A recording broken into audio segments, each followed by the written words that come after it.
ce petit génie? Le jeune Julien Sorel dont je vous ai parlé.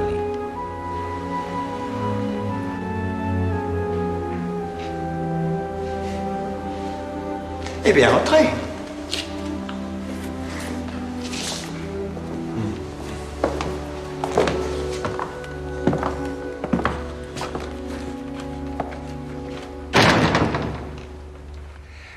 Latiniste, mais est-ce qu'il est bon en orthographe, au moins?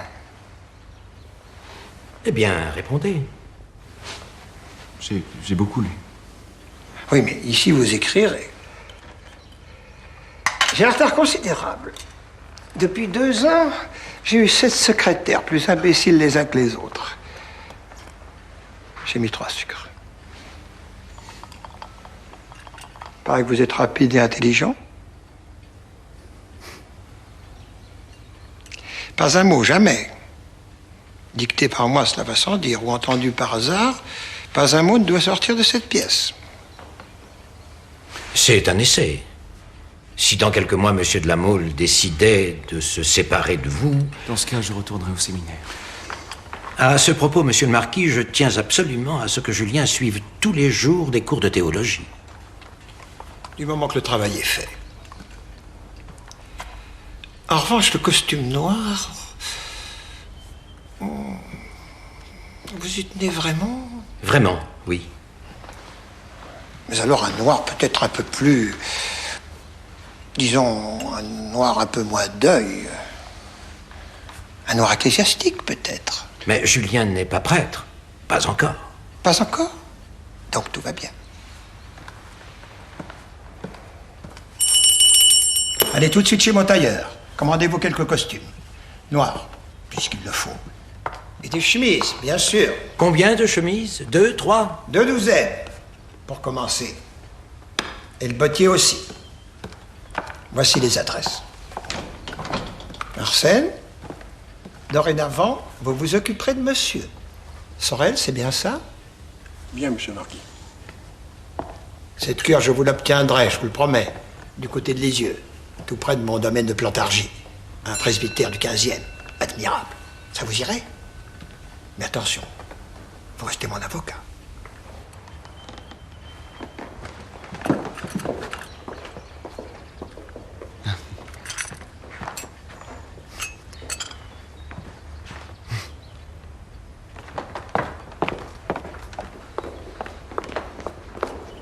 Monsieur l'abbé, la démarche, quelques leçons de danse, tout de même, puisqu'il n'est pas prêtre. Il n'en est pas question. C'est un homme très généreux. Monsieur de Rhinal serait mort sur place avant de me servir une tasse de thé. Ne te réjouis pas trop. Nous sommes chez l'un des plus grands seigneurs du royaume. Il est généreux, mais c'est un homme qui agit par caprice. Tu es fils de charpentier. Ses ancêtres à lui sont allés aux croisades. D'ailleurs, c'est la seule supériorité qu'il reconnaît. Ici, l'argent est secondaire. Nous ne sommes pas en province. À ce propos, j'ai obtenu 100 louis pour commencer. Ça te va?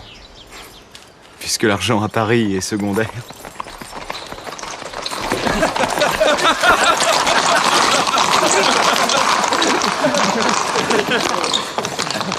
Il va falloir te faire respecter. Sinon, ils te persécuteront.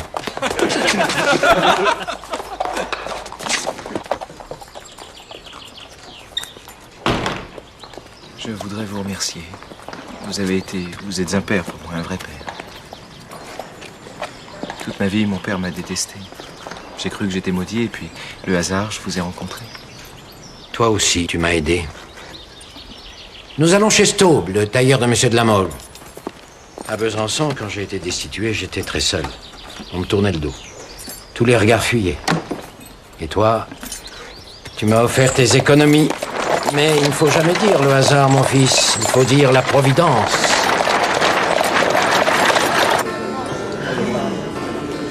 Bonsoir tout le monde. Mathilde tarde beaucoup ce soir. C'est le 30 avril. Oh mon Dieu, c'est vrai. Je déconseille à ce pauvre Philippe de se déclarer. Monsieur Julien de Sorel.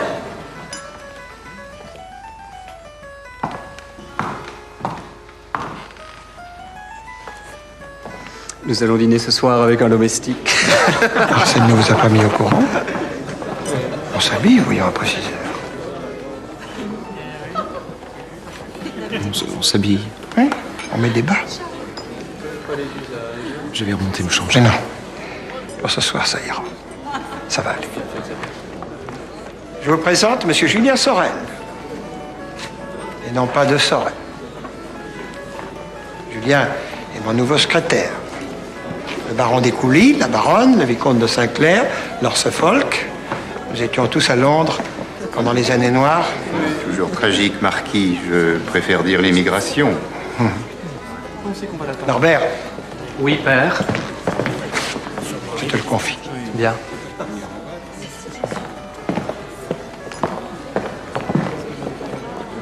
Enfin, oui, Mathilde. Madame la maréchale de Fervaques. Un provincial, paraît-il. Comme c'est rafraîchissant. Angélique de la Sainte Hérédité, la meilleure amie de ma sœur, et son fiancé, le marquis de Rouvray. Le duc de Croisenois, le fiancé de Mathilde. Tais-toi, Angélique. Ça n'est pas encore officiel. Je ne savais pas que vous aviez une sœur. Norbert, vous devriez expliquer à notre ami la signification du 30 avril. Sinon, il ne va vraiment rien comprendre. Le souper est servi. Certainement pas. Je n'ai pas encore bu mon champagne. Papa, vous n'allez pas me punir pour quelques minutes de retard? Comme tu es jolie, malgré tout ce noir. Vous êtes abu, monsieur Sorel? Vous aussi, vous portez le deuil? Talleyrand? Maintenant, il s'apprête à trahir le roi Charles X. Il a l'habitude. Qui n'a jamais trahi? Vous peut-être. Ou toi, Philippe. Monsieur de Talleyrand est l'homme le plus brillant du siècle. Il change tout le temps d'idée. Il a bien raison. Il n'y a que les imbéciles qui se laissent tyranniser par leurs opinions. Bonsoir, Mathilde. Ah, je te présente Monsieur Julien Sorel. Mademoiselle. Alors on soupe? Je meurs de faim. Oui, je suis le secrétaire du marquis, mais je ne suis pas payé pour assister à leur soirée. Ils croient me faire plaisir. Je serais 100 fois plus heureux de dîner tout seul dans une petite auberge à 4 sous. Julien, tout Paris se bat pour être invité dans cette maison. C'est une famille puissante. Leurs amis les respectent. Et le respect n'est jamais amusant. Vous auriez vu le regard que porte sur eux la fille du marquis. Elle est assez prétentieuse, mais n'est pas idiote. Tout le contraire de son fiancé, elle n'est pas dupe. Calme-toi. C'est le plus doré et le plus ridicule du groupe. Calme-toi. Alors c'est décidé? Vous partez pour la Normandie? Dès ce soir. Si seulement vous pouviez faire quelque chose pour ces dîners, ces réceptions, si vous pouviez obtenir... Je ne sais pas que... Ne compte pas sur moi. Je serais si heureux tout seul dans ma chambre avec le mémorial de Sainte-Hélène. J'ai eu la chance de le trouver dans une très belle édition. Les leçons du Christ sont aussi profitables et moins dangereuses pour ta réputation. Je reviendrai dans quelques mois. Je vais être très seul.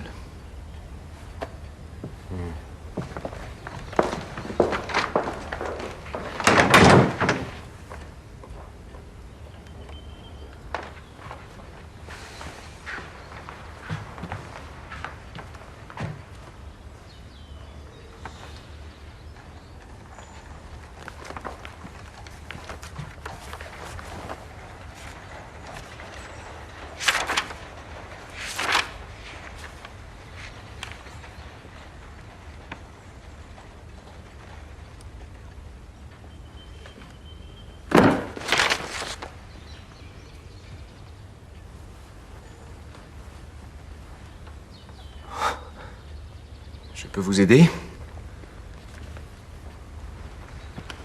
Rien ne vous y oblige. Vous n'êtes pas payé pour ça. Je suis payé pour vous répondre avec politesse. Et je vis de mon salaire.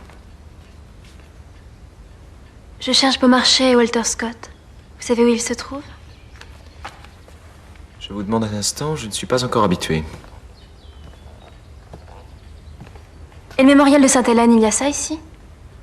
Ou alors dans votre chambre, peut-être? Walter Scott. Il me semble en avoir vu un volume ce matin. Moi, mademoiselle, je crois que la France n'a jamais été aussi haut dans l'estime des peuples que pendant les 13 années au cours desquelles l'empereur a régné. Régner, c'est bien le mot. Avec ses chambellans, sa noblesse de dentelle et ses réceptions, il a rendu à la France toutes les niaiseries d'avant la Révolution. Ce n'est pas tout ce qu'il a fait. Faire tuer 10 000 soldats sur les champs de bataille, c'est plus courageux en effet. Oui, mais il y était lui sur les champs de bataille. C'est plus risqué que de se retrancher dans les beaux quartiers en tremblant de peur que la révolution ne revienne. Walter Scott, Ivanovi, voilà. La règle étant de ne parler à dîner ni de Dieu, ni du roi, ni de l'opposition, ni de la révolution, surtout pour en dire du bien, il ne nous reste plus que le temps qu'il fait. Moi aussi, je trouve ça mortel. Alors si vous avez d'autres idées, surtout ne vous gênez pas. Si vous décidez de parler de cet incident à votre père, je partirai dans l'heure.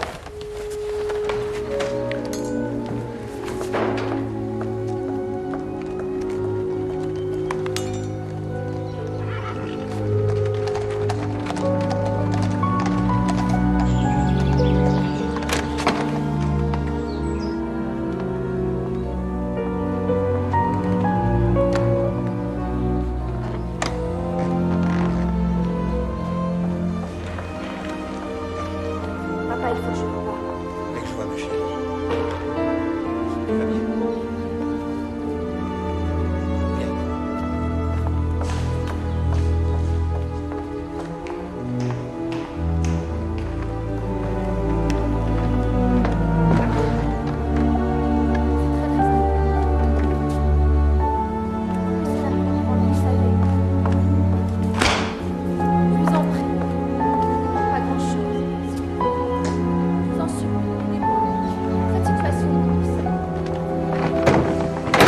Fulmine! Ça, vraiment, je fulmine. Je suis déçu. Je suis exaspéré. Asseyez-vous. Écrivez. Monsieur. Non. Cher ami. À mon grand regret, les arrangements auxquels nous nous étions convenus vont devoir être annulés. Eh bien, qu'est-ce que vous attendez? C'est adressé à l'abbé Pirard. L'abbé Pirard? Mais pourquoi l'abbé Pirard?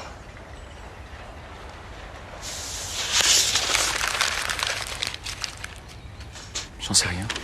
Donc, à monsieur le duc de Croisenois, 180 rue Saint-Honoré. Cher ami, les arrangements... Oh non, ça ne va pas. Ah, la peste, et je me laisse faire. Cher ami, nos familles seront unies, j'en suis fort aise. Point. Cependant...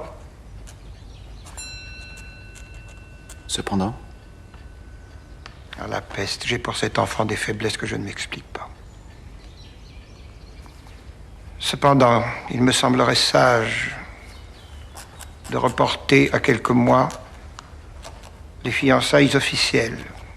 Mathilde part aujourd'hui même pour notre propriété d'Uzès afin d'y passer l'été. Ce léger contretemps, qui n'en est pas un, nous permettra de régler entre nous les derniers détails concernant la dot que j'accorde à ma fille. Qui n'en est pas un. Vous croyez que c'est bien? C'est un trop, vous trouvez? C'est un contretemps, non? Non? Vous le savez, il le saura. Il me semble que dans la phrase, ce qui n'en est pas un accentue le fait que c'en est un, justement. Bon. Vous terminerez par une formule de politesse. Je me redirai plus tard. Et puis sauvez-vous. Il est bientôt 3 heures.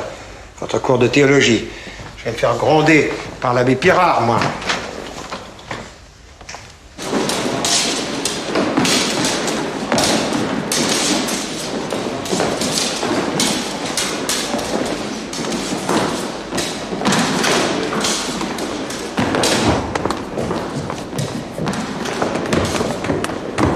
Sorel est là? Ah non, Julien Sorel n'est pas là. Il est là les mardis, les jeudis et les samedis. Je pense que ce matin, vous pourrez le trouver à son cours de danse rue de Condé, au 20-22. Vous verrez, c'est indiqué.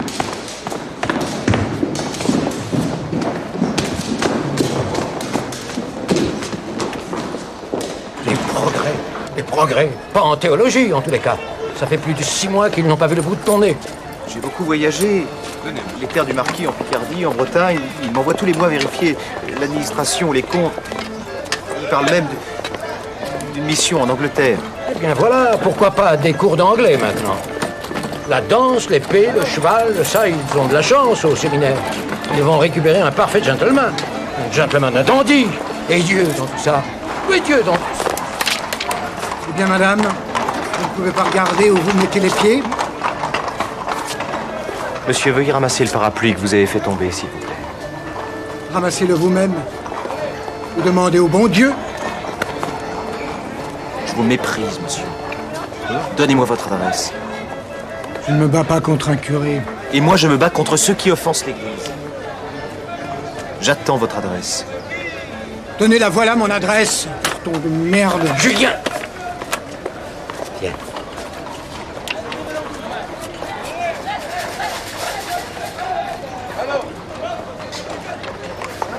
Vous voyez qu'à Paris, il faut savoir se battre.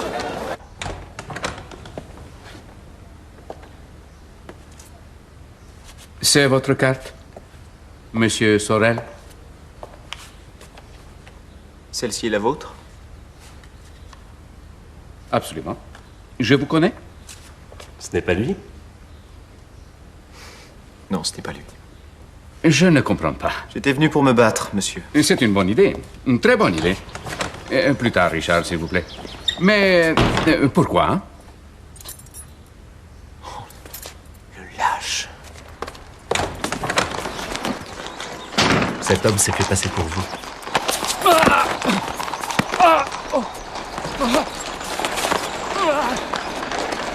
Mais enfin, voyons. Qu'on les sépare, allons, qu'on les sépare. Ça lui arrive souvent de se battre comme un charpentier. Via, via, dehors. À notre cocher, allez. Et vous prenez sa place. Eh bien, nous allons nous battre, puisque vous êtes venus pour ça. Dehors. Montez. Voici le témoin, allez, montez. Attendez, vous n'allez pas vous battre dans cette tenue? Et pourquoi pas? Dépêchez-vous. Il est en noir pour deux, non? Et s'il vous plaît. Arrêtez-vous au passage chez mon ami Beauvoisis. À moi aussi, il me faut un témoin. Alors, on va se battre, hein? J'adore ça. On ne s'amuse plus en France. Plus de passion, plus de folie. Même la cruauté n'est plus drôle. Quel gâchis. Il est encore temps d'arrêter.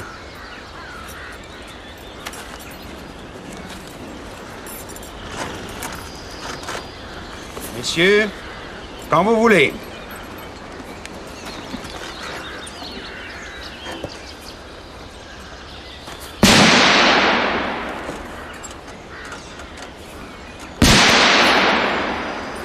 J'ai visé l'articulation. J'espère que je ne vous ai pas fait trop mal.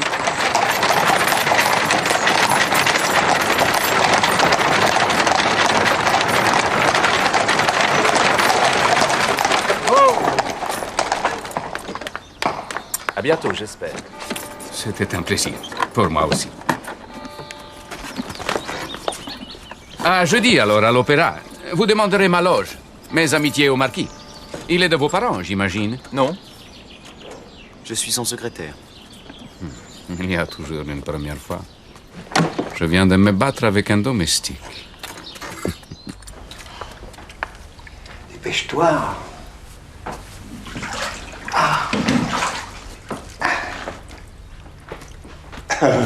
Qu'est-ce que j'apprends? Vous êtes le fils naturel d'un de mes meilleurs amis, un aristocrate espagnol prisonnier de guerre à Besançon. C'est ça? Je vous jure, monsieur, que je... Voilà. Voilà. Là, tu me fais du bien. Là. Je souffre l'enfer.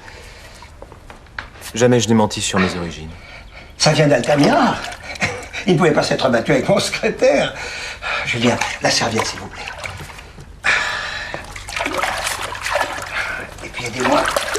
Je souffre le martyr. Un fils de charpentier en plus.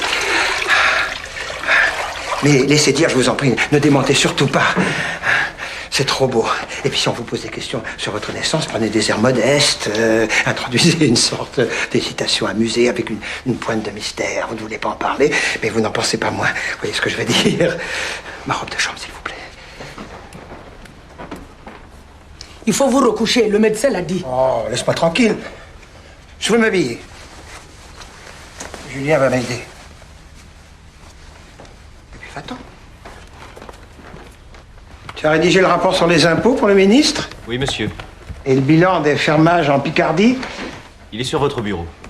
Mais bah, si vous vouliez bien me faire la grâce. Mais doucement, hein. J'ai les orteils en feu. Mais lui, Altamira, tu sais d'où il vient? Il te l'a dit? C'est un condamné à mort.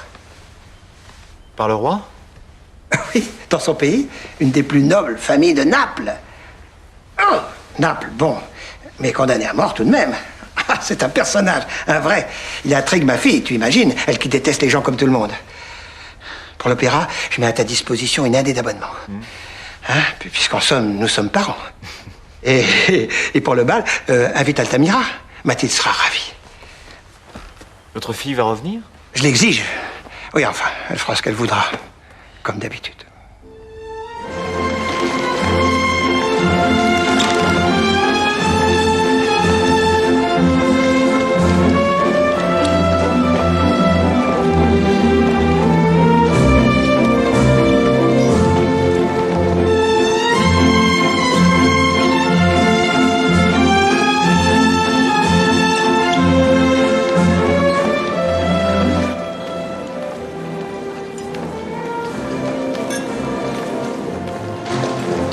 On parle beaucoup en ville de votre nouveau secrétaire.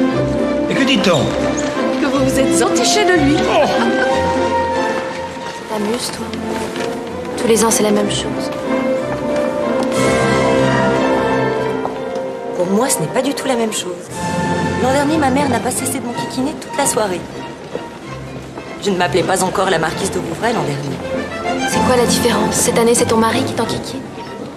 J'ai ma voiture à moi, ma maison à moi. Sœur Mathilde, Philippe est arrivé, il vous cherche. Et je décide où je vais et quand je pars. Oui, mais pas avec qui.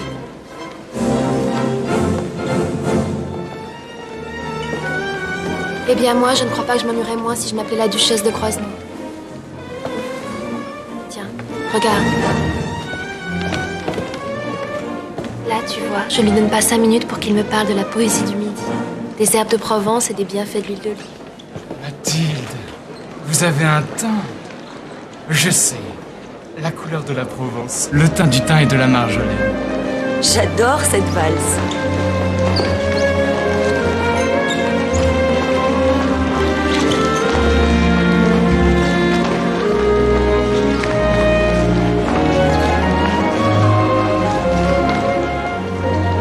Vous cherchez quelqu'un? On sait jamais. Il y a peut-être dans tout ça une personne qu'on connaît pas, qui a une drôle de tête. Je sais pas, quelqu'un d'un peu inattendu. Eh bien, vous avez de la chance. Vous avez derrière vous un condamné à mort.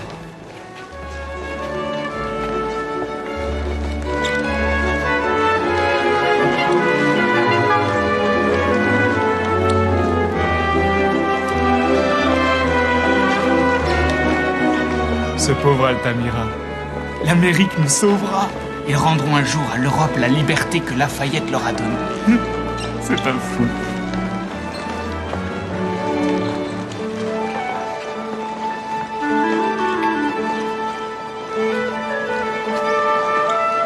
Mathilde? Mathilde? Quoi? Mais où êtes-vous? Pour moi, le seul vrai malheur, c'est d'avoir une vie ennuyeuse. Vous trouvez ça drôle d'être condamné à mort? Mais oui, c'est la seule chose qui ne s'achète pas. Où vas-tu, toi? Je cherche quelqu'un d'intéressant et je l'ai trouvé. Qui ça? Vous. Je n'aime que vous ici. Tu es la lumière de cette soirée. Tu as tout. La beauté, la fortune, tu peux tout avoir. Mais rien ne m'amuse. J'ai 20 ans, vous voulez déjà me voir partir? Ah bah voilà, Philippe. Il a fait des progrès tout de même, tu ne trouves pas? Ça veut dire quoi, ça? Qu'il est encore plus ennuyeux?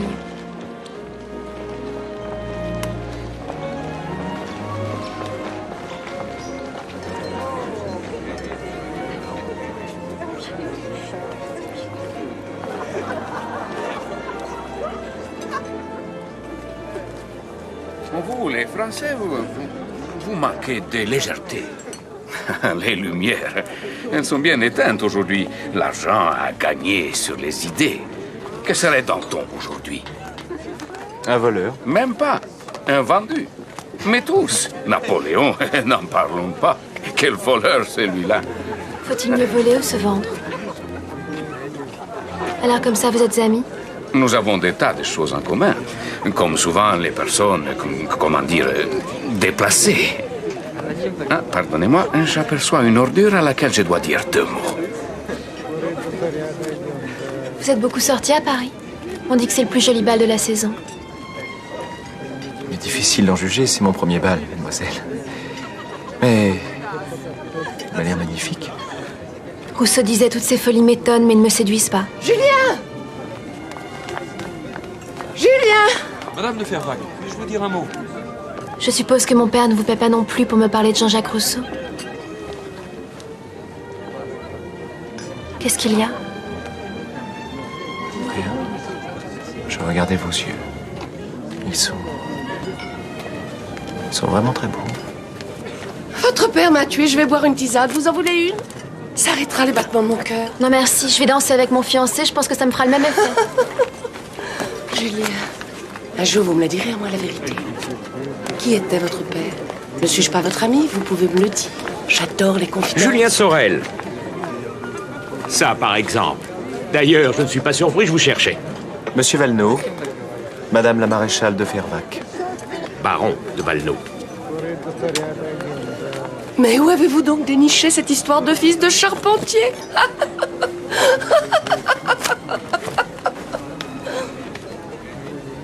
Vous arrivez de Verrières?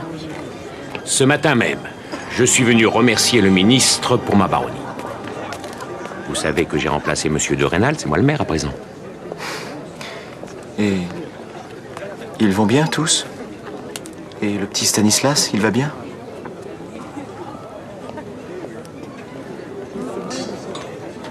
Alors comme ça, vous êtes dans les petits papiers du marquis.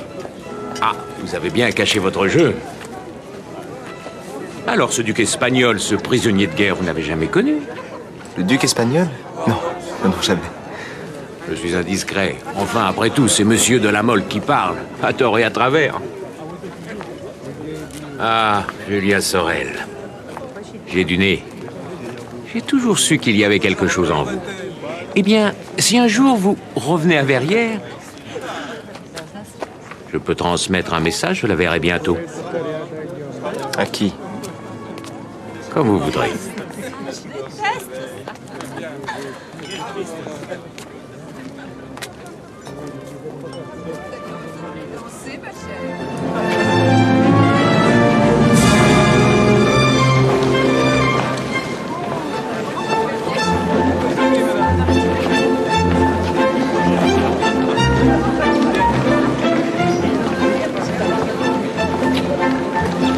On fait un tour en ville? Avec plaisir. On y va.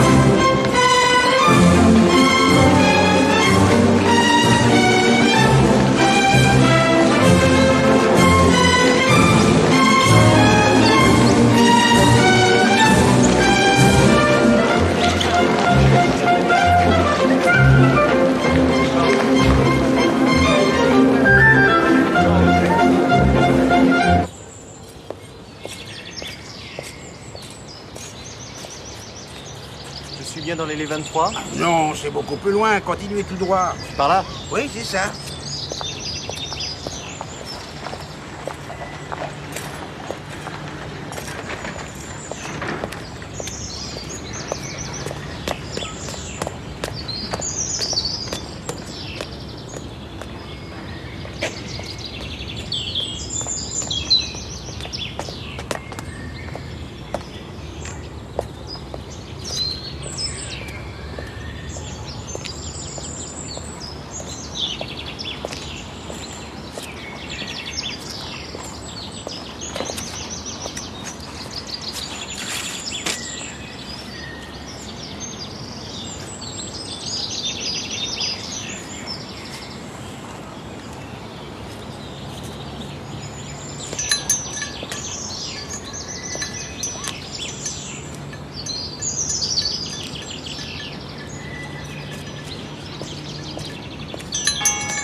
Il y a ici quelqu'un que vous aimiez?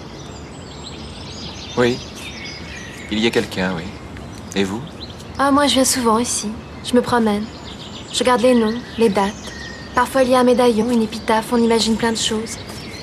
Vous savez, je me fiche complètement de ce que les gens pensent de moi. On vous a dit pourquoi je porte le deuil le dernier jour d'avril? Non. Je porte le deuil par amour. Par amour pour une forme d'amour qui n'existe plus. La Mole, mon ancêtre, et Margot, la reine de Navarre, ont bravé les lois, les convenances. Il s'est damné pour elle. Et comme elle n'avait rien à lui sacrifier, à part sa réputation, elle l'a aimé devant tout le monde. Ils ont fini par le tuer. Il avait 20 ans. À la seconde où il l'a rencontrée, il a su qu'elle serait son seul amour et qu'il en mourrait.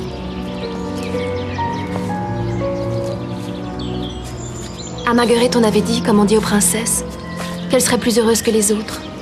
À cause de sa naissance et aussi parce qu'elle était très belle. Mais c'était pour mieux l'enfermer. C'est à cause de ce genre de choses que les rois deviennent fous, qui meurent d'ennui. Quand il est mort, elle est allée chez le bourreau. Elle a embrassé ses lèvres mortes. Elle a entouré sa tête, son cou ensanglanté avec des linges et elle l'a emmené. Elle l'a enterré dans un endroit secret. Et tous les 30 avril du mois, jusqu'à ce qu'elle meure, elle est revenue. Je ne veux pas qu'on les oublie. J'admire cet amour parce qu'il est hasardeux, dangereux, fougueux. Sinon, ça vaut pas la peine de vivre, non? Il y a ici une femme que vous aimez encore. Vous pouvez me le dire, vous savez, je sais garder un secret. Non, pas une femme. J'étais sur la tombe du maréchal Ney. Pour vous, c'est un traître, mais pour moi, non. Ce n'est pas un traître. Oh non, pas lui. À l'époque, on mourait pour une idée, jamais pour une médaille. Moi, il y a 20 ans, j'aurais pu mourir pour de l'espoir. L'espoir d'un monde meilleur? Vous êtes cynique. Vous êtes bien susceptible. Non, je ne suis pas susceptible. Je suis jaloux. Vous avez une liberté de parole, de goût que moi, je ne connaîtrai sans doute jamais, hélas. Mais pourquoi? Mais parce que je suis pauvre. Parce que pas même une pensée n'est gratuite quand on a les poches vides. Pardonnez-moi, je n'ai pas l'habitude de me livrer de cette façon. Il y a beaucoup d'orgueil à parler de sa pauvreté à quelqu'un d'aussi riche que moi. Vous méprisez l'argent? Non, je méprise l'aigreur de ceux qui n'ont rien et l'arrogance de ceux qui ont tout. Vous êtes bien malheureux alors. Et vous, non?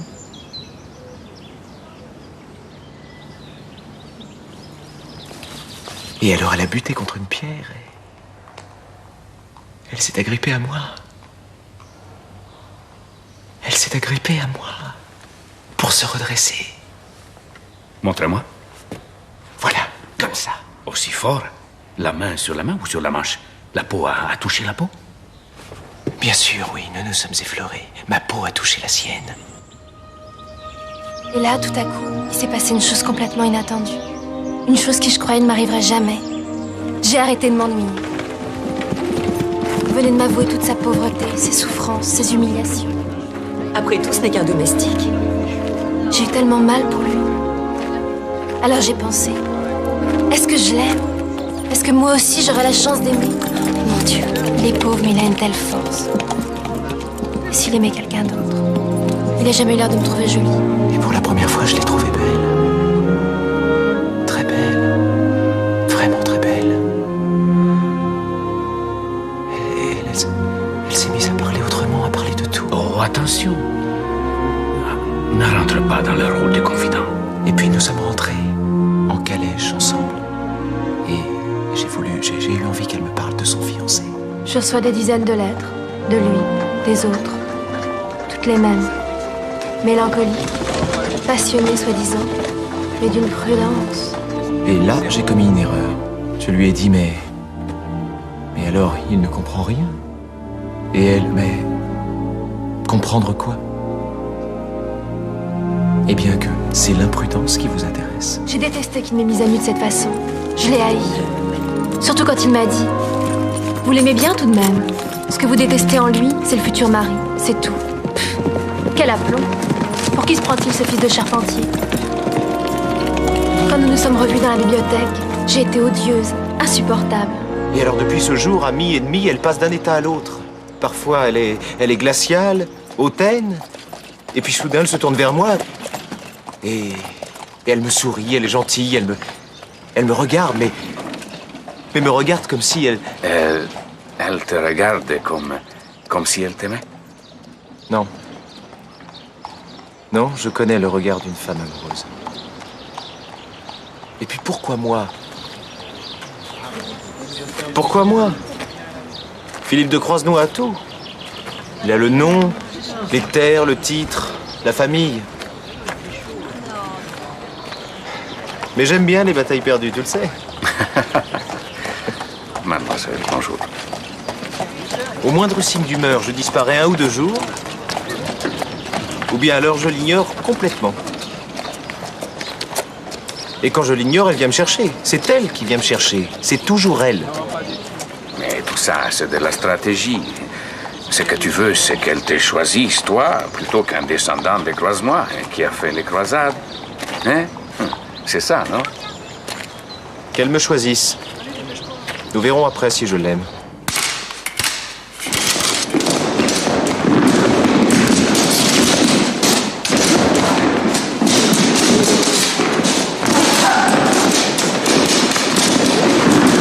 Il est là.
Tiens, prends-le.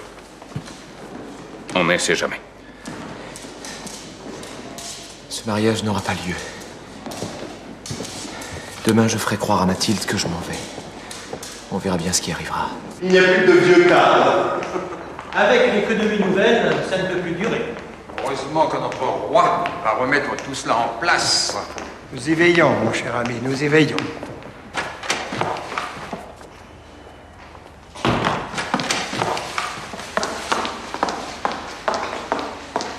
Ne partez pas. Ce serait une de mes forces de ne plus vous voir.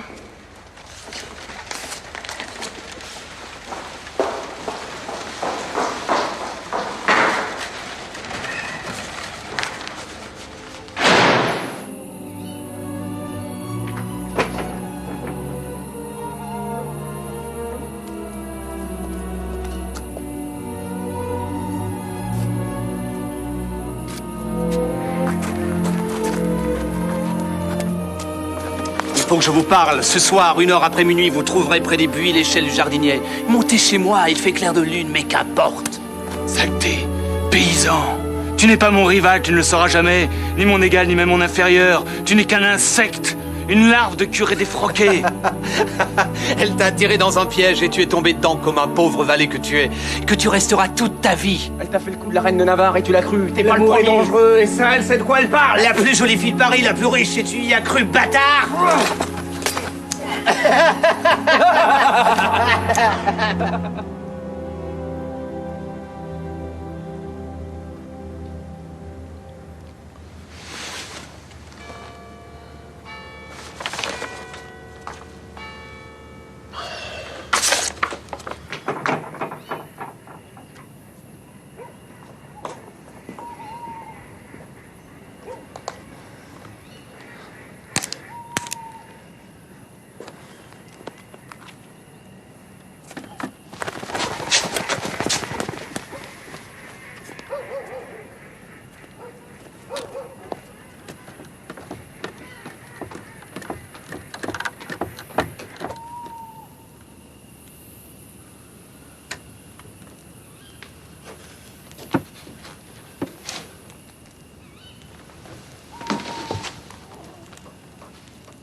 Je vous ai vu partir, revenir.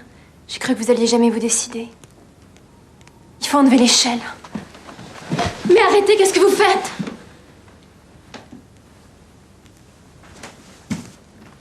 J'ai préparé une corde. Il semblerait que vous ayez l'habitude. Qu'est-ce que vous voulez dire? Vous avez couché avec Croisenois et peut-être avec d'autres, non? Vous êtes le premier à venir dans cette chambre.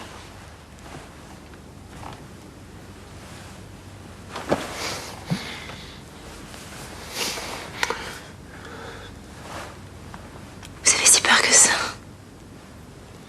Ce n'est pas l'âge d'avoir peur. Beaucoup d'imbéciles sont courageux. J'ai décidé de vous aimer parce que vous n'êtes pas comme les autres. Parce que ça n'était pas prévu. Parce que je sais pas qui vous êtes.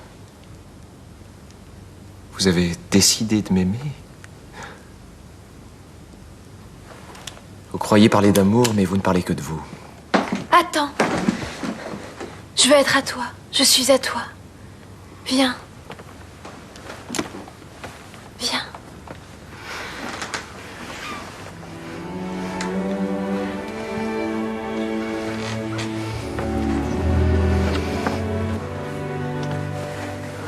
Je serai jamais. Jamais. Je serai jamais à toi. Réveille-toi. Sors d'ici. Va-t'en. Je te déteste. T'as aucun droit sur moi. T'auras jamais aucun droit sur moi. J'ai honte. Je me suis donnée au premier venu. Moi, je me suis donnée au premier venu.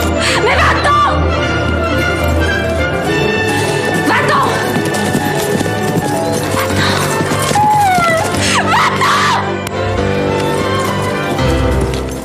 Puisque plus rien ne s'y oppose, prenons donc date pour le mariage de nos enfants. Je vous suggère de prendre un rendez-vous chez mon notaire, maître Champetier de Ribes. Champetier. Ça ne va pas? Pardonnez-moi, ce voyage, enfin cette mission dont vous m'aviez parlé à Londres, c'est pour quand?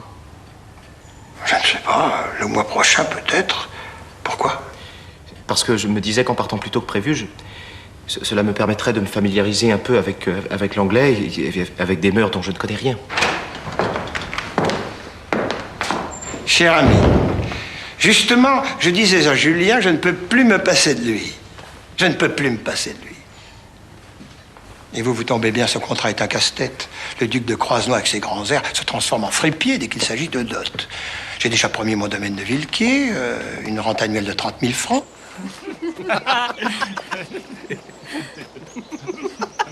Nous achoppons toujours sur ce fameux bois de quilles. Je vous prie de m'excuser. En somme, il ne me reste plus qu'à céder. Qu'est-ce que vous feriez à ma place? Mademoiselle de la Mole, je voudrais vous parler. Tout à l'heure, s'il vous plaît. Non, maintenant. Je vous remercie. Dans la bibliothèque. Allez-y, je vous retrouve.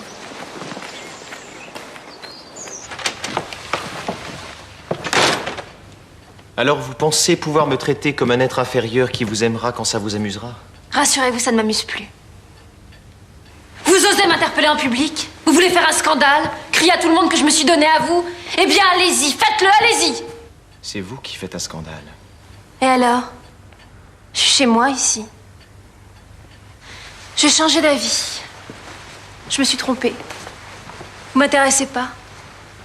Et si dans votre petite tête de parvenu, vous vous êtes fait des illusions? Taisez-vous, arrêtez. J'ai vu vos airs de triomphe. Je vous ai vu me regarder comme un propriétaire. Arrêtez. Vous avez été le premier, bah vous serez pas le dernier. Taisez-vous, arrêtez. Vous êtes qu'un fils de paysan, un bâtard en plus. Tue-moi si tu veux. Vas-y.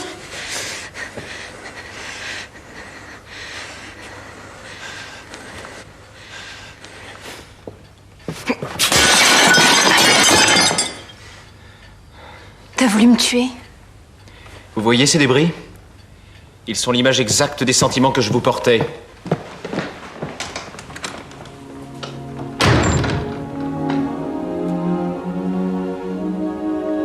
Il a voulu me tuer.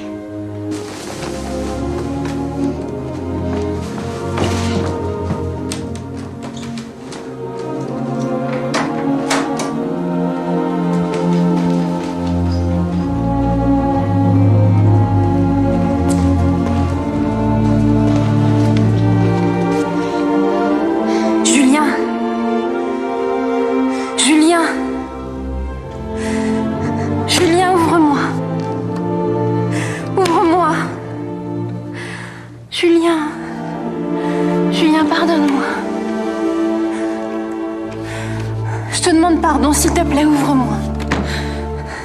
Ouvre-moi.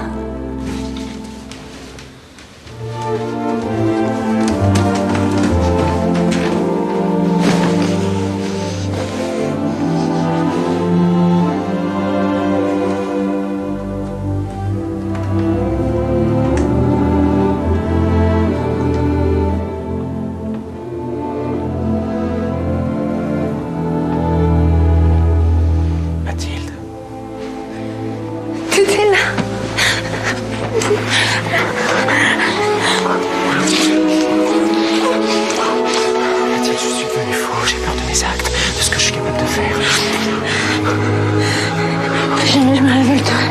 Je te jure. T'as voulu me tuer. T'as voulu te risquer pour moi.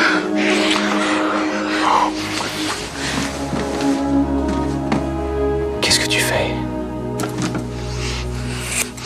Si jamais je te trompe, rappelle-moi que j'ai juré d'être à toi toute ma vie. Mais alors tu m'aimes?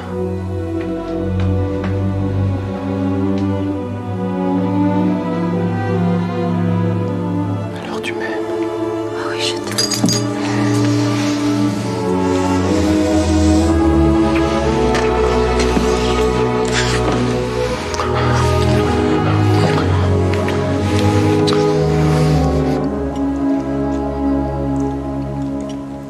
Vous avez toute ma confiance, vous le savez.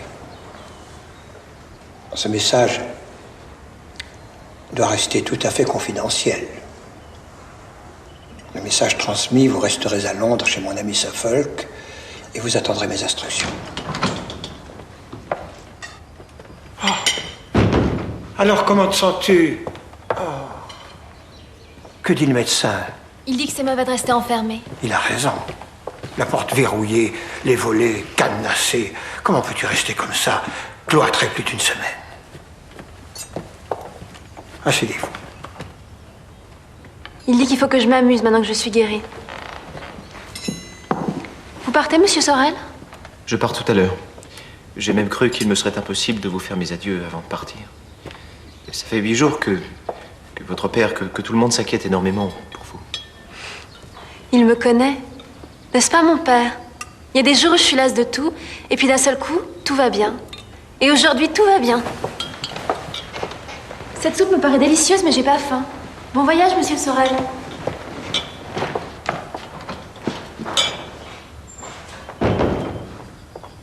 Bon.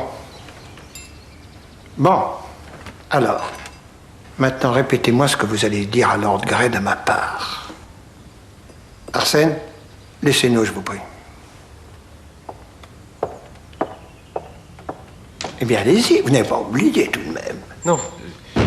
Monsieur de la Mole me charge de vous transmettre de façon directe un message qu'il tient à garder secret entre vous et lui.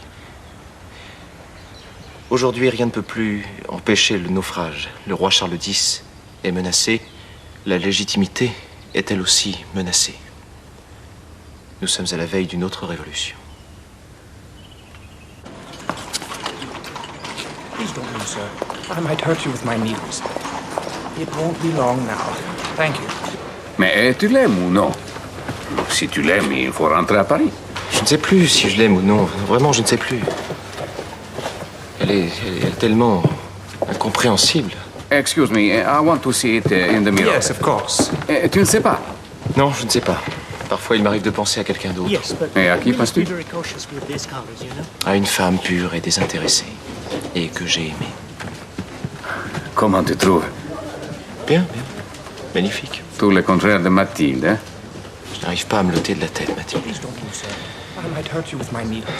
Je suis obsédé par l'idée qu'elle puisse épouser ce crétin.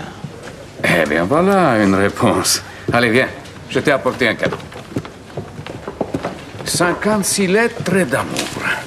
Sur mesure. Bien dosées. Évolution des sentiments, jalousie, menace, indifférence, puis reflamme. Elles sont numérotées dans l'ordre. It will be ready for you day after tomorrow, Oh, sir. thank you, sir. À raison de 2 lettres par jour. Mais tu plaisantes. Je préférerais me faire broyer dans un mortier plutôt que de lui écrire un mot. À qui? Mathilde, voyons. Qui parle de Mathilde? Et puis, tu ne les auras pas écrites. Recopiées seulement. Vas-y, explique-toi. À raison de 2 lettres par jour. 30 lettres égale 15 jours. Dans 15 jours, tu rentres à Paris. Tu te débrouilles. Tu rentres. Quand tu arrives, elle est déjà bien mûre. Qui ça? Fervaques. La comtesse. Mais tu as quelque chose contre?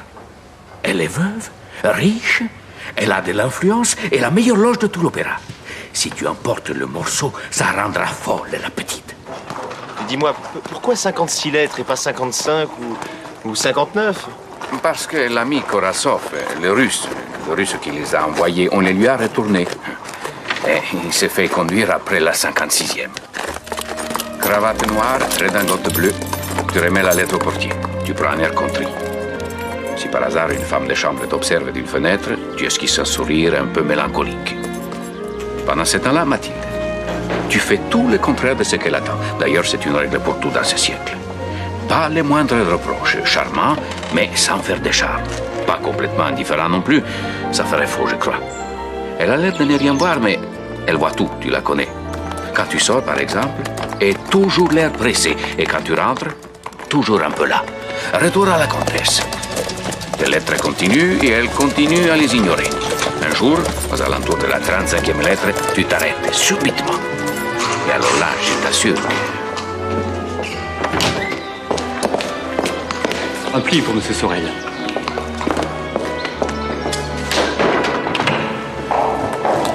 Qu'est-ce que c'est? Un pli pour M. Sorel.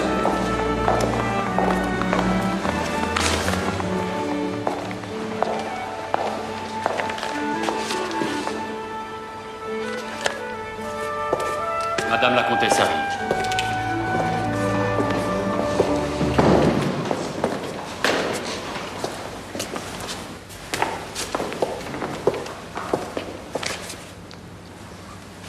Bonsoir, Julien. Vous êtes fait pour vous entendre, un petit bourgeois amoureux d'une parvenue. Et encore, je vous flatte. Un charpentier amoureux d'une putain, plutôt. Comment osez-vous? Toute la maison est au courant, tout Paris est au courant. Une lettre tous les jours, quelquefois deux.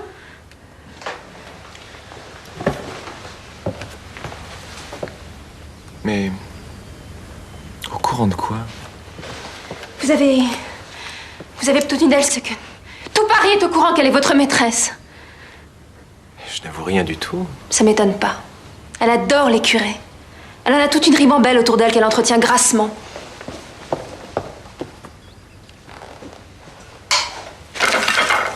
Non seulement vous vous servez d'elle, mais en plus vous la méprisez.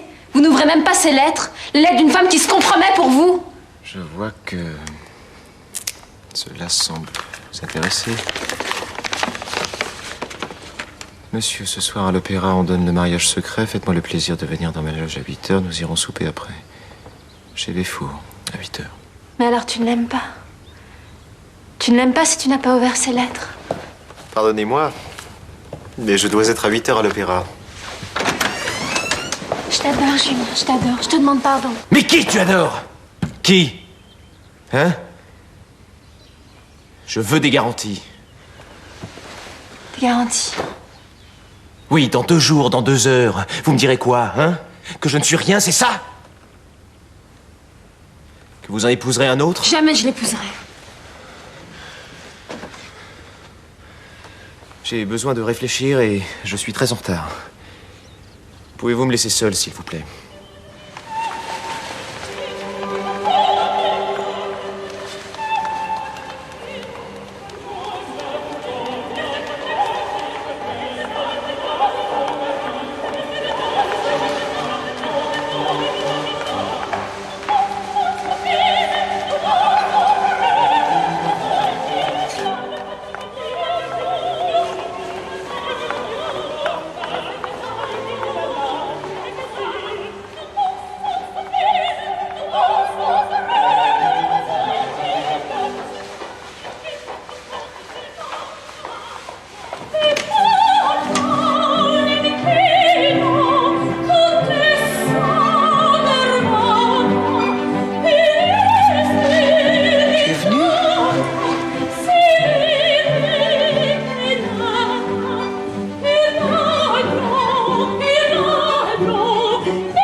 C'est parce que ce soir, elle est folle de toi. Tu crois?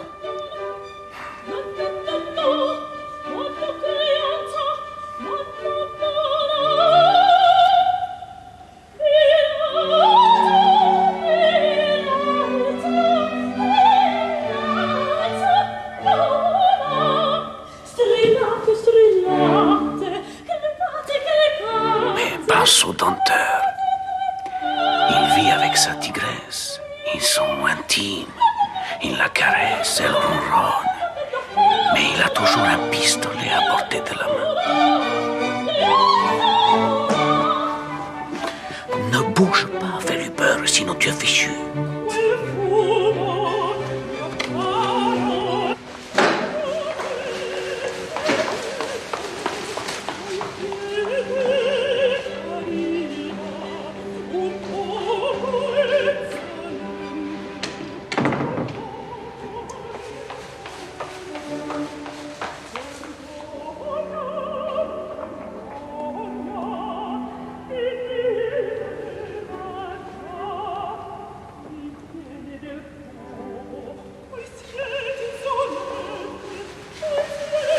Tu veux des garanties? Je vais t'en donner.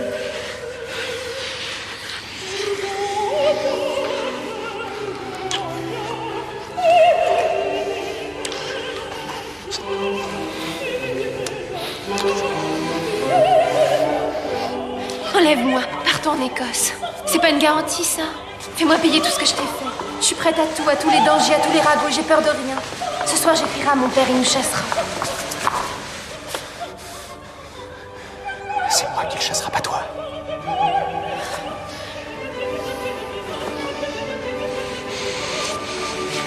Non, je te donnerai le bras et nous sortirons tous les deux par la grande porte. Je n'écrirai rien, je vais tout lui dire. Mathilde, ne lui parle pas maintenant, je te l'interdis.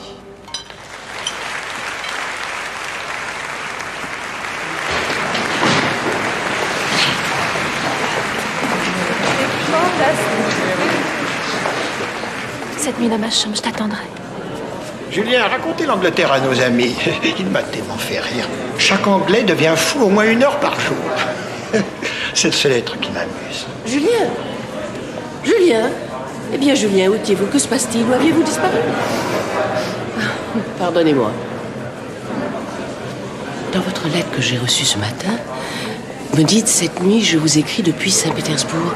Mais enfin, Julien, pourquoi Saint-Pétersbourg? Je vous avoue, je n'ai pas très bien compris. Saint-Pétersbourg? Pourquoi? Je vous l'enlève une seconde. Je reviens. Imbécile, tu recopies comme une machine. Dans 50 ans, il n'y aura plus en Europe que des présidents de la République. Ne me condamnez pas. Je m'en veux. Il y a longtemps que j'ai deviné. Je n'ai rien dit par amitié pour toi. Maintenant, je ne peux plus rien dire.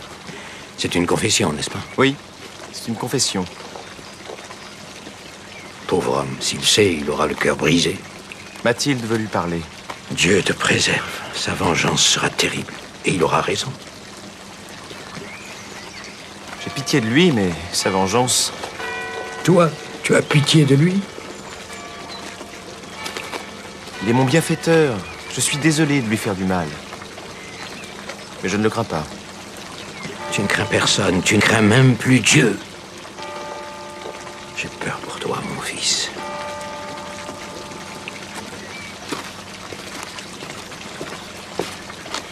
C'est gentil d'être venu, monsieur l'abbé. Ah, cette goutte ne me lâche plus. Nous dînerons un peu tard. Nous sommes le 30 avril et Dieu sait quand Mathilde reviendra du cimetière. Vous connaissez sa folie. Comment va-t-elle? Je ne l'ai jamais vue plus heureuse. Je me suis même laissé dire que ce soir, pour cet anniversaire, elle ne porterait pas de deuil. Le cimetière aura suffi. Ce croisement a d'une très bonne influence sur elle. Finalement, ces fiançailles se passent à merveille. Je ne serai pas duchesse, mon père. Je le savais en l'aimant. Car c'est moi qui l'ai aimée la première. C'est moi qui l'ai séduit.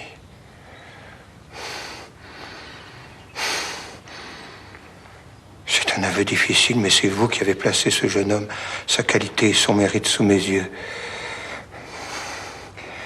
C'est vous qui m'avez dit à son retour de Londres, Julien est le seul être qui m'amuse. Il m'a respecté, il me parlait rarement car il a un sens très vif de la différence des positions sociales. Ma faute est irréparable. Si vous l'exigez, et nous le comprendrons, vous ne le verrez plus. J'irai le rejoindre où il voudra. C'est mon devoir. Il est le père de mon enfant.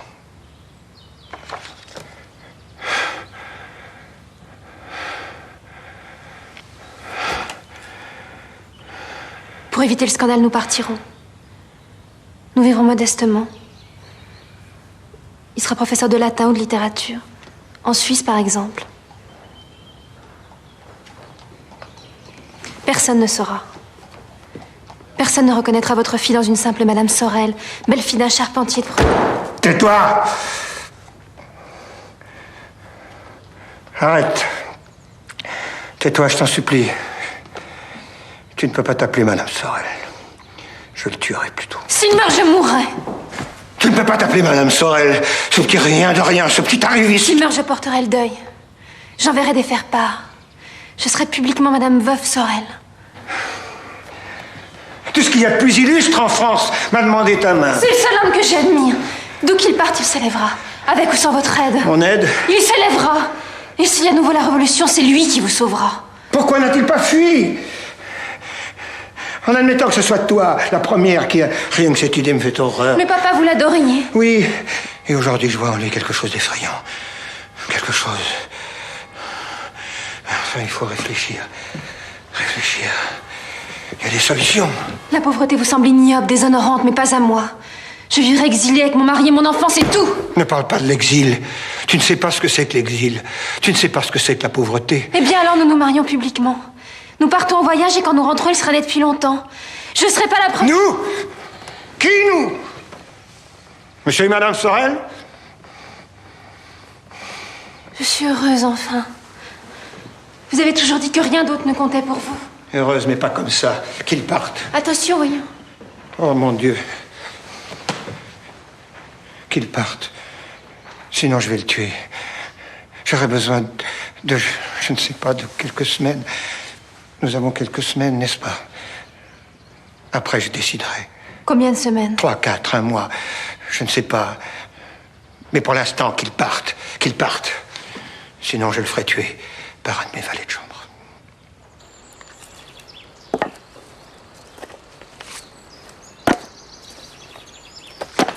Il ne veut pas te voir. Il a laissé ça pour toi. Pour que tu t'en ailles. À Édimbourg. Ou à New York. Où tu voudras. Il ne veut plus te voir. Il ne veut plus te voir. Julien! Je ne partirai pas! Vous ne m'enlèverez pas mon fils!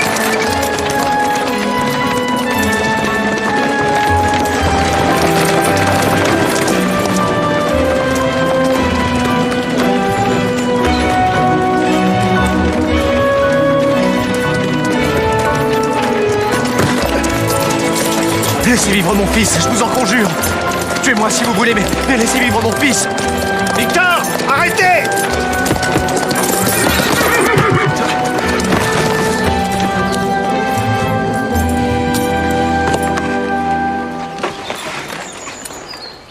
Il y a une chose que j'aimerais savoir. Au moins, y a-t-il eu pour vous, à un moment quelconque, un amour imprévu? Comment ça, un amour imprévu? Vous savez que j'ai 100 000 écus de rente, que j'aime ma fille plus que tout. Tout ça, vous le saviez. J'ai du mal à croire que Mathilde, la première, a pris l'initiative. Mais admettons, pourquoi n'avez-vous pas fui? C'était votre devoir. Je vous l'ai demandé. Je vous ai demandé de m'envoyer plus tôt à Londres. Vous vous en souvenez? Vos sentiments. Il n'y a jamais eu de vulgarité? De vulgarité matérielle dans vos sentiments? Je ne suis pas intéressé par l'argent. Qui es-tu? Qu'est-ce que tu veux? J'aime la vie. Je veux vivre pour mon fils maintenant. Vous ne pouvez pas me priver de cet amour. De mon enfant. Et de Mathilde. Et je sais que vous ne pouvez pas vivre sans elle. Et elle ne peut pas vivre sans moi.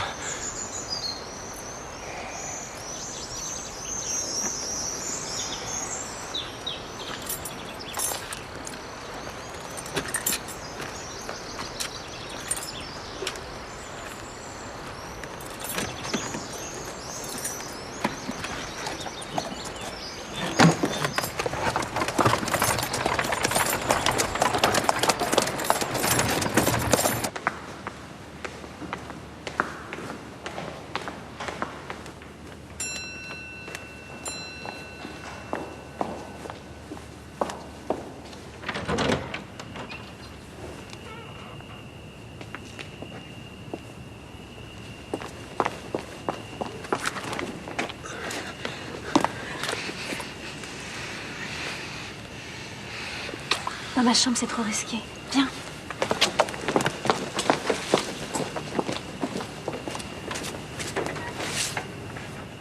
Je lui ai dit, je quitte la maison. Je lui ai dit, je vous ai donné 4 semaines. Maintenant, je pars retrouver l'homme que j'aime. 4 semaines, j'en pouvais plus. T'as été malheureux. Oui. Je ne peux plus vivre sans toi.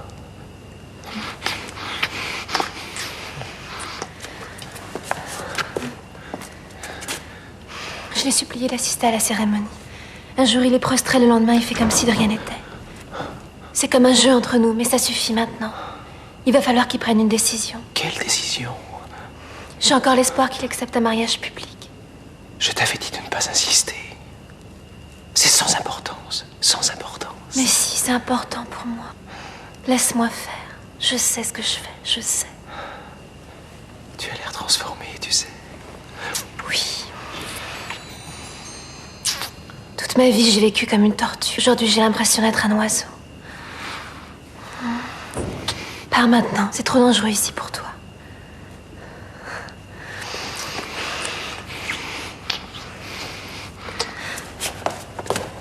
J'oubliais. J'ai rompu mes fiançailles.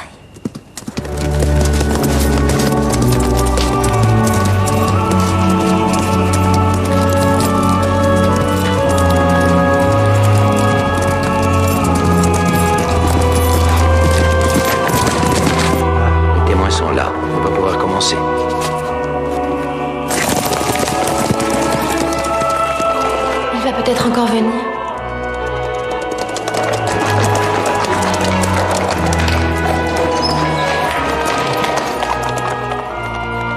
Ils viennent te tuer. Tu as gagné, Mathilde. Te voilà sauvée du nom de Julien Sorel. Vous êtes dans la maison de Dieu, Norbert. Voici un brevet de lieutenant de hussard pour monsieur le chevalier Julien Tavernet. Vous avez 24 heures, monsieur, pour rejoindre votre régiment à Strasbourg. Mon père vous accorde cette terre du Languedoc et 10 000 francs de rente chaque mois à chacun de vous. D'autre part, des noces officielles seront célébrées à Paris dans le courant du mois prochain. À moins que père ne m'y oblige, je n'assisterai pas à votre mariage. Nous avons gagné, mon amour. Nous avons gagné.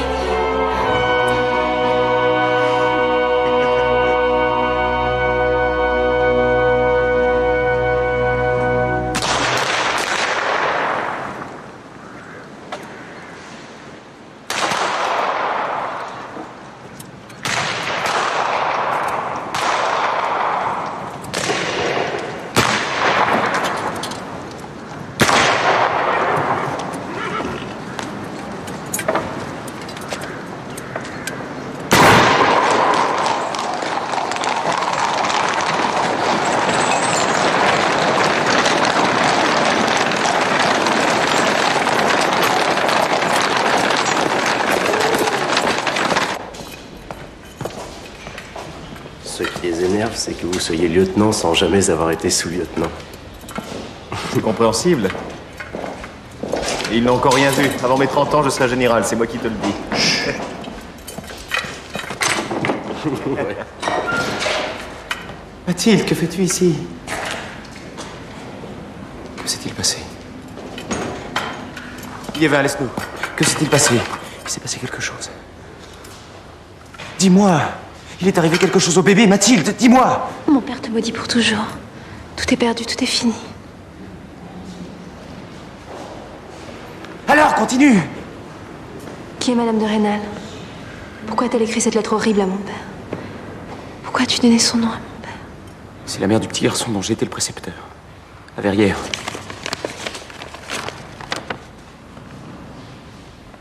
Monsieur, ce que je dois à la cause sacrée de la religion et de la morale m'oblige à vous répondre sincèrement. La personne au sujet de laquelle vous demandez des renseignements s'est conduite dans notre maison de façon abominable. Pauvre, avide. C'est avec l'hypocrisie la plus infâme que cet homme cherche à devenir quelque chose. Monsieur Sorel n'a aucun principe de religion.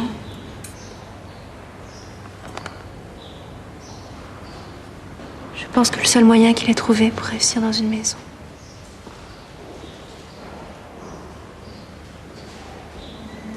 parvenir à séduire la femme qui la dirige.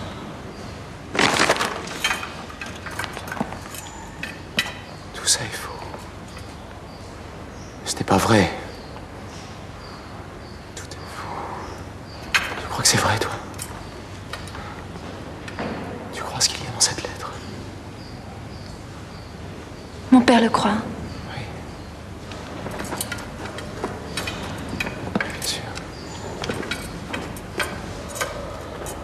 Qui voudrait donner sa propre fille, sa fille adorée, à l'homme monstrueux que l'on décrit dans cette lettre?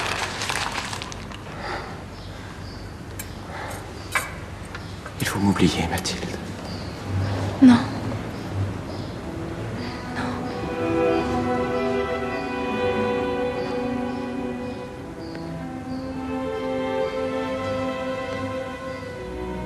Il est mon devoir d'ajouter que derrière une apparence de désintéressement ponctué de grandes phrases trouvées dans les romans, Julien Sorel n'a pour unique objet que de faire main basse sur la fortune des familles des classes supérieures qu'il a toujours haï.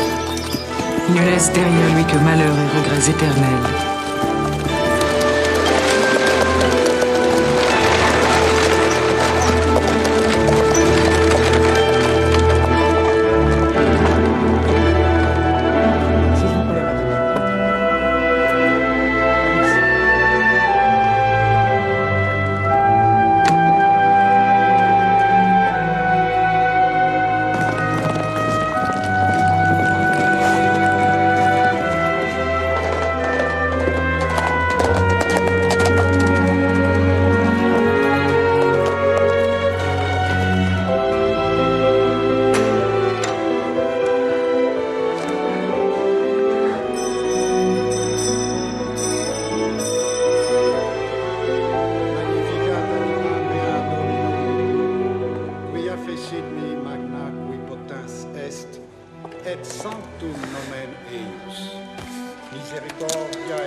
Pourquoi m'as-tu écrit cette lettre affreuse?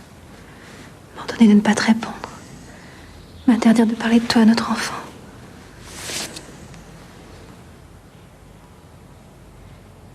Je sors de chez le directeur. J'ai juré que j'étais ta femme, que nous étions mariés secrètement. J'ai tout obtenu. Un droit de visite tous les jours. J'habite à Dreux, je me suis installée à Besançon. Mathilde. Je t'en prie, ne me fais pas répéter. Ne me fais pas répéter ce que je t'ai dit dans ma lettre. Pour les repas, ils seront livrés 2 fois par jour par quelqu'un de chez moi.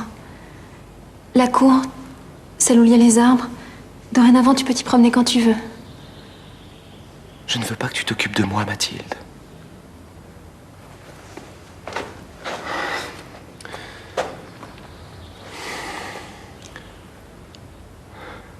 Tu m'oublieras. Dans un an, tu épouseras Philippe de Croisenois. Tu seras heureuse, tu seras heureuse comme tout le monde. Même si aujourd'hui, ça te paraît impossible. Tu dois vivre, tu dois quitter le XVIe siècle, Mathilde. Pour l'avocat, j'ai le meilleur. Maître Massonnet. Il a sauvé des dizaines d'assassins. Alors que toi, tu ne l'as pas tué. Tu ne vas pas mourir pour quelqu'un que tu n'as pas tué. Qu'est-ce que tu as dit? Je ne l'ai pas tué, c'est ce que tu as dit. Tu en es certaine? Nous allons nous battre. Je te sauverai, Julien. Tu n'as rien fait qui vaille un tel châtiment. Elle est vivante.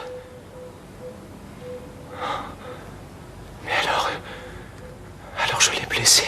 Elle doit souffrir, je l'ai blessée. Mais où je l'ai blessée? Comment va-t-elle? Tu le sais, tu peux te renseigner. Je veux savoir. Oui, je peux me renseigner. Elle est vivante.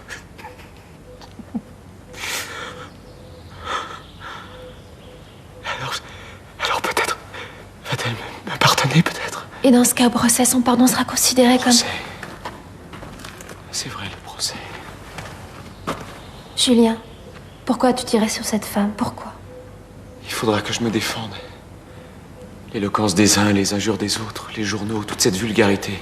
Je préfère mourir tranquille. Si tu meurs, je mourrai.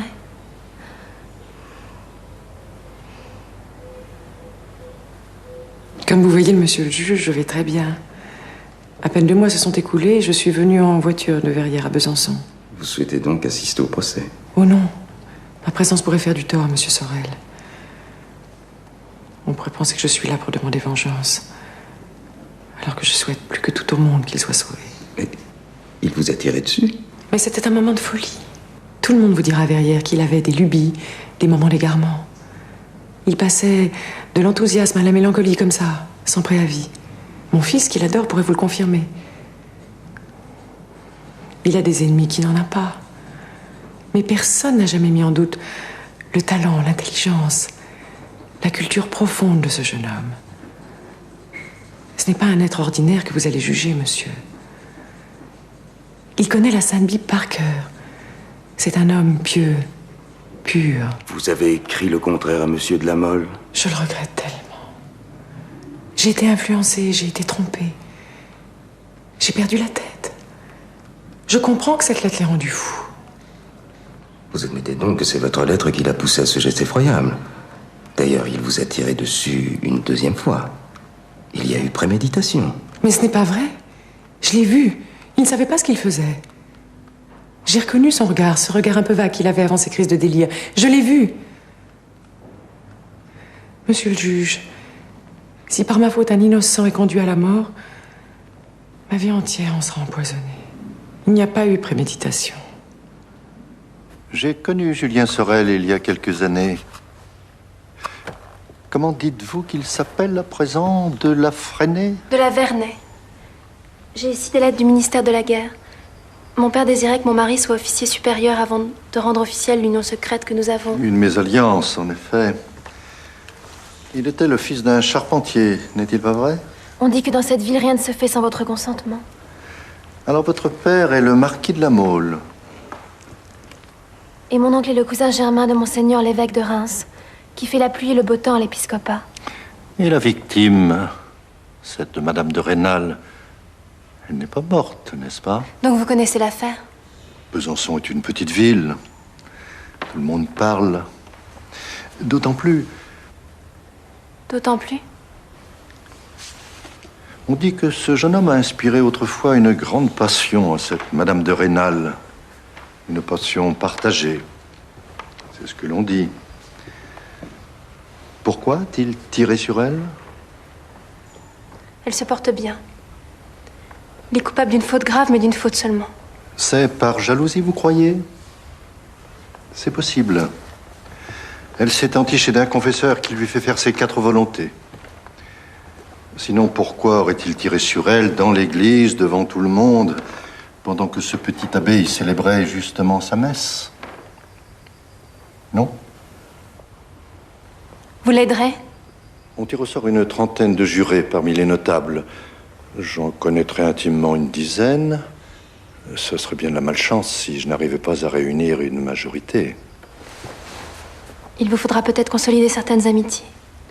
J'ai ici 50 000 francs. Je suis prête à en verser le double si... Nous devrions y arriver. Évidemment, c'est la deuxième balle qui est ennuyeuse.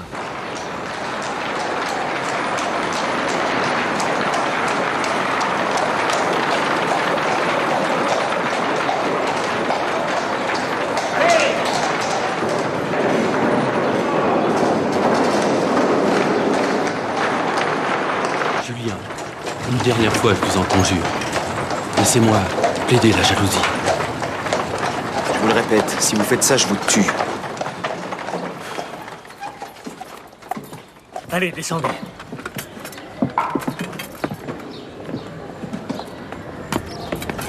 Par ici. Dégagez. Alors, non. Julien, si c'est un crime passionnel, tout le monde sera touché. Tout le monde. Qui ça, tout le monde? Ça ne m'intéresse plus. Tout ce que je veux, c'est en finir au plus vite. Mathilde a des appuis. Elle a tout fait. Elle a obtenu... Fouquet, arrête. Laisse Mathilde à ses intrigues. Tu veux que je te dise? Cette femme m'épuise.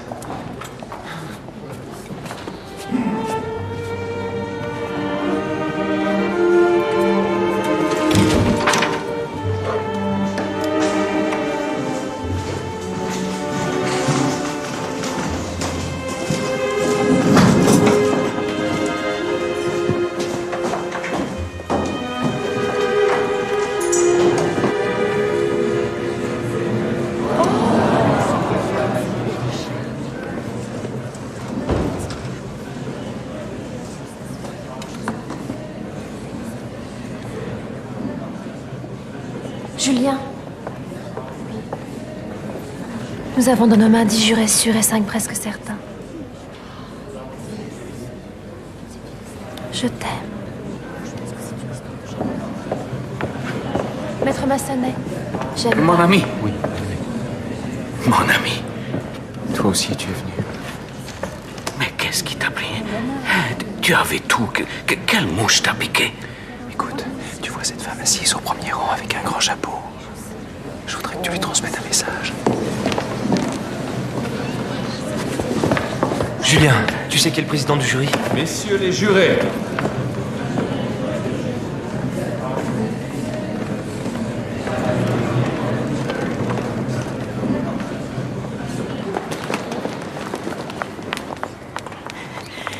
L'avocat général a été ridicule. Des grandes phrases creuses. La barbarie du crime commis. Le fils de charpentier d'une ambition sans borne. D'un orgueil sans limite. J'ai vu des jurés bâiller. Et lui, comment est-il? Oh, c'est difficile à dire. Il a l'air ailleurs. Comme si déjà... Il doit se préparer. Il paraît qu'il veut se défendre lui-même. Il m'a envoyé un ami. Un Italien. Il voulait savoir comment tu te portais. Il a demandé de mes nouvelles. Dieu. Il a demandé comment je me portais.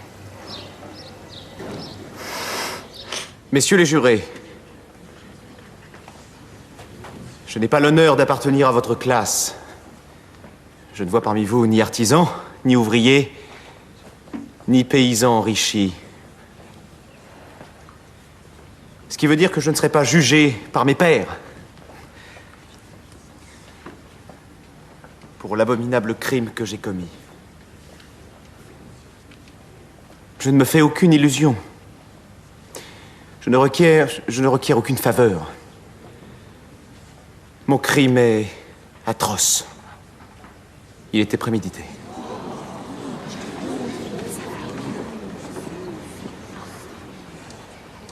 Je mérite donc la mort pour avoir attenté à la vie d'une femme.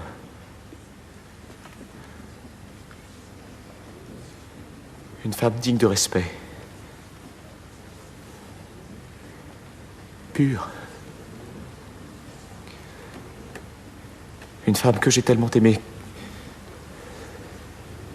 Que j'ai aimée comme la mère que je n'ai jamais eue. Comme une sœur. Et pour laquelle j'avais une adoration sans borne. Parce qu'elle seule m'a montré que la douceur et la générosité existaient dans ce monde. Elle seule m'a laissé entrevoir l'horizon du bonheur. Donc, je mérite la mort, oui. Je dois être puni pour le crime que j'ai commis. Je vois dans cette salle des hommes qui souhaitent me punir pour un autre crime. Un crime qui, à leurs yeux, est encore plus grave. Je vois dans cette salle des hommes qui, à travers cette faute capitale, veulent essayer de décourager cette génération de jeunes gens. Ces jeunes gens nés dans les classes inférieures. Ces jeunes gens opprimés et révoltés par votre mépris, révoltés par l'inégalité. Ces jeunes gens qui ont l'audace de réclamer une bonne éducation. Ces jeunes gens qui veulent prendre une place dans ce que vous, les riches, vous appelez la société. Pour vous, ceci est un crime. Regardez-vous, votre terreur est inscrite sur vos visages. Vous avez peur que l'on vous enlève encore une fois tous vos privilèges. Et vos économies. Vous avez peur. Peur, oui. Et c'est normal. Oui, c'est normal, parce que la révolution n'est pas loin. Elle est à vos portes. Vous ne voulez pas l'entendre, hein? Vous ne voulez pas l'entendre. Vous ne voulez pas l'entendre. Allez. Mais elle viendra. Elle viendra. Rien ne pourra arrêter les forces de la fraternité, les forces de l'égalité. C'est encore en grâce, il faut signer ici en bas. Tu n'as pas aimé ma plaidoirie? Dommage. Pour la première fois, j'ai été sincère, j'ai improvisé. Certainement pour la dernière fois aussi. Signe, Julien, signe là et dans 2 Je mois. préfère mourir tout de suite, tant que j'ai encore du courage. Tu ne signes pas.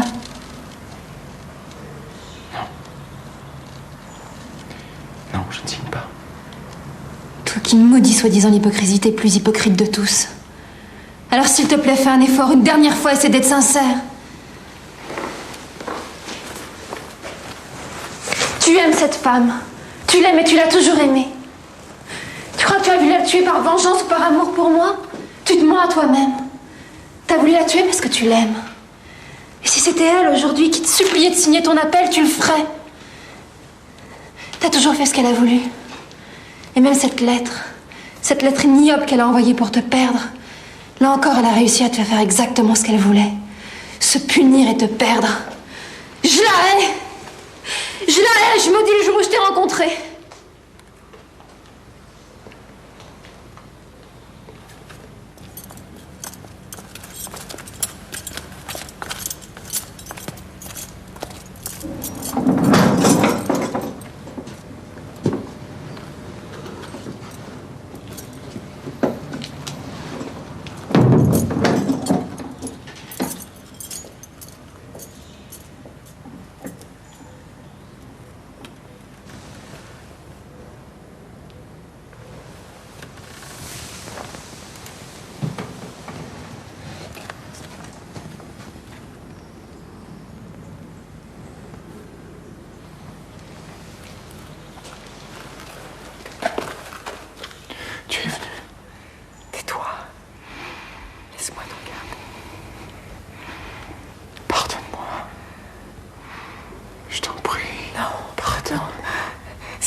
Mais tu es la seule que j'aime.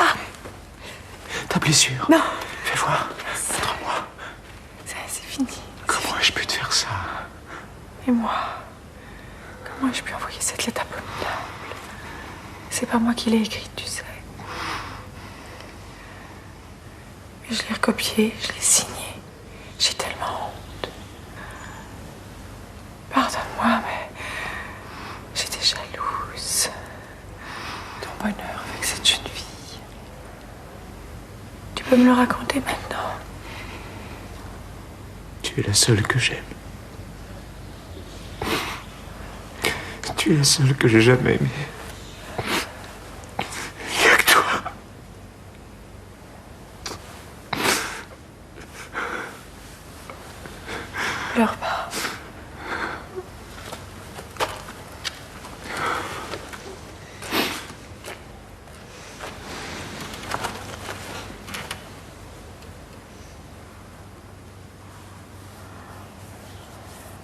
J'ai donné une fortune au geôlier. Je pourrais venir tous les jours pendant 2 mois. Il faut signer, Julien. C'est pour cette raison que tu es venu. Oui, 2 mois avec toi. Puis après, on se quittera. Que veux-tu dire? Rien. Je vais signer, mais à une seule condition. Jamais. Jamais. Tu n'attendras tes jours. Et si nous mourions ici ensemble? Non. Je préfère passer 2 mois avec toi. Tu me le jures? Je te le jure.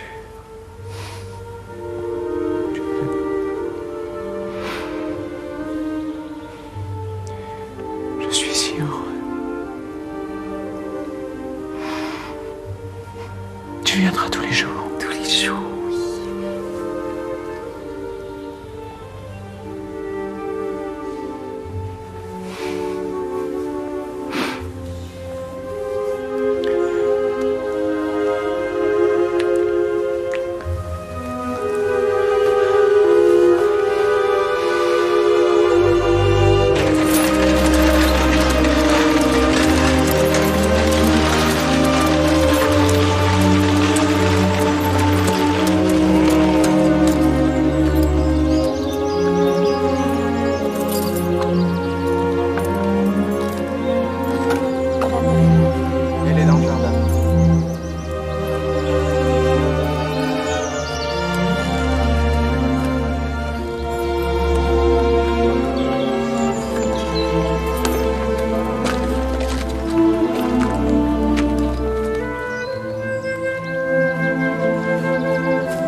L'appel est rejeté. Je ne lui ai pas encore dit. Je pense que ça lui fera plaisir. Pourquoi veut-il mourir, vous le savez? Il vous parle plus qu'à moi. Mais non. L'appel est rejeté. Je suis au courant. Chacune de vos visites. Combien de fois, combien de temps vous restez avec lui? Je vous ai fait surveiller.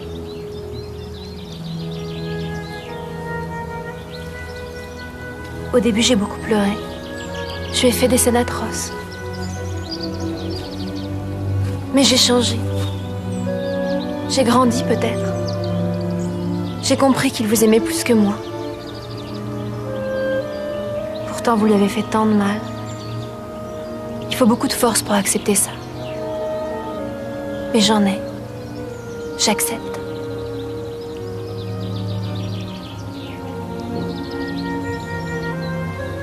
Je vais vous surprendre. Je l'aime plus que jamais.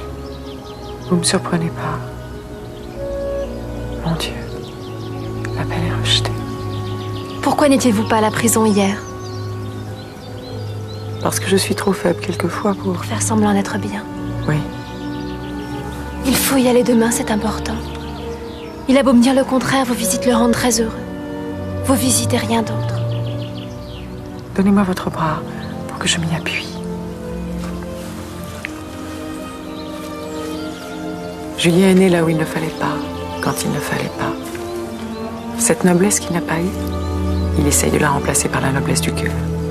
C'est pour ça qu'il veut mourir simplement, et sans affectation. Pour être digne de vous, de votre enfant. Mon père va voir le roi demain à Saint-Cloud. La grâce est notre dernière chance, mais c'est une chance. Et si j'y allais moi aussi? Je me jetterais à ses genoux, je l'implorerais. J'ai voulu faire la même chose, Julien me l'a interdit. Oui, mais moi je n'ai rien à perdre. Je dirais que je l'ai rendu jaloux, qu'il a menti au procès pour me protéger, que tout est ma faute. Il y a déjà eu des cas de grâce pour des crimes de ce genre. Julien déteste les scandales. Laissez mon père agir, il y a encore de l'espoir. Je voudrais vous prendre dans mes bras. Attention, j'ai mal à l'épaule.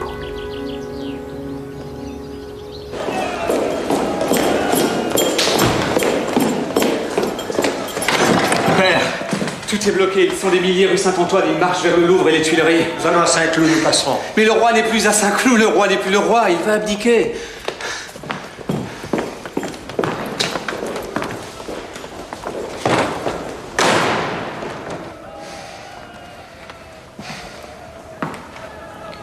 associé qui est devenu fou.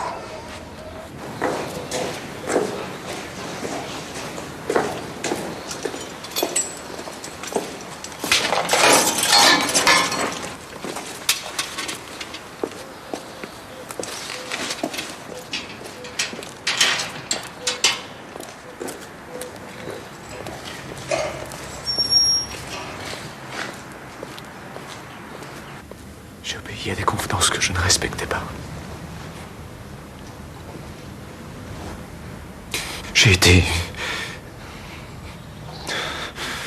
J'ai été orgueilleux.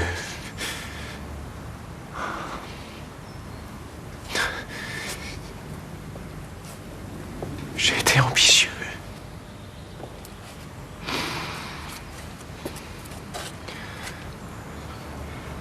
J'ai obéi à des convenances que je ne respectais pas.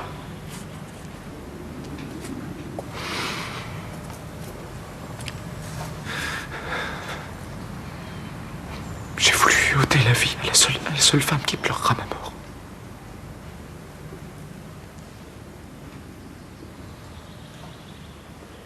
Vous voulez un peu de vin? Ça vous fera du bien.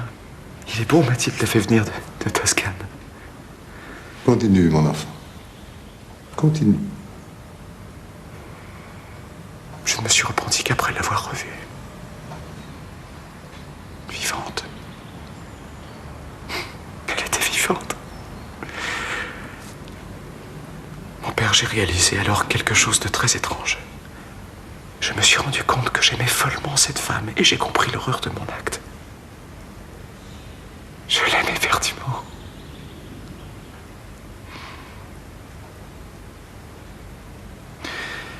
Merci, mon père, d'être venu. Il fallait que je vous voie.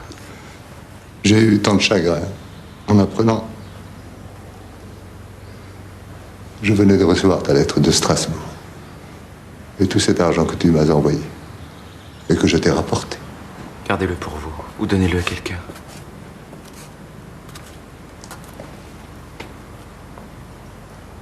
Vous semblez tellement fatigué. Je crois qu'il vaut mieux mourir jeune que d'arriver à cette décrépitude. Je voudrais vous demander quelque chose. Avez-vous peur de la mort? La mort est une aventure individuelle. J'ai eu de la chance. Je vis la mienne en compagnie de Dieu. Tu lui as tourné le dos, mais il te sera beaucoup pardonné, puisque tu as beaucoup aimé. J'aimerais tant que tout se passe bien, simplement. Et j'espère ne pas avoir honte de moi avant de mourir. Si tu sens ton courage fléchir, pense au plus beau moment, aux plus belles lumières. Dieu, lui, ne te tournera pas le dos. Tu n'es pas un monstre, mon enfant. Moi, je le sais.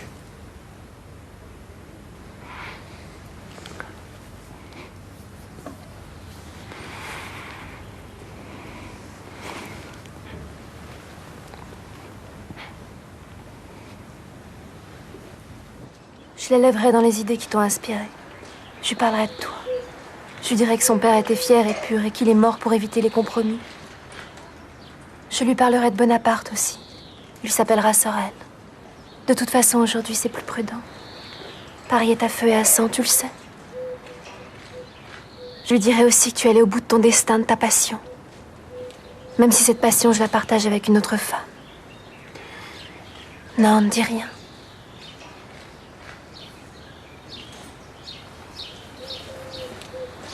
Touche ton enfant.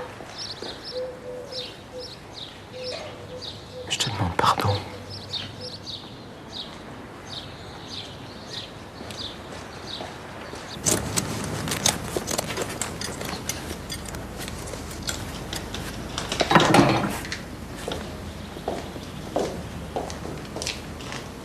Va en paix, mon fils. Que son sang et que Dieu soit avec toi.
J'aimerais dormir dans les bois près de ta maison.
Mathilde suivit le corps de Julien jusqu'au tombeau et voulut ensevelir de ses propres mains la tête de son amant, refaisant ainsi les gestes de son ancêtre. Madame de Rênal fut fidèle à sa promesse. Elle ne chercha en aucune manière à attenter à sa vie. Mais 3 jours après Julien, elle mourut en embrassant son enfant.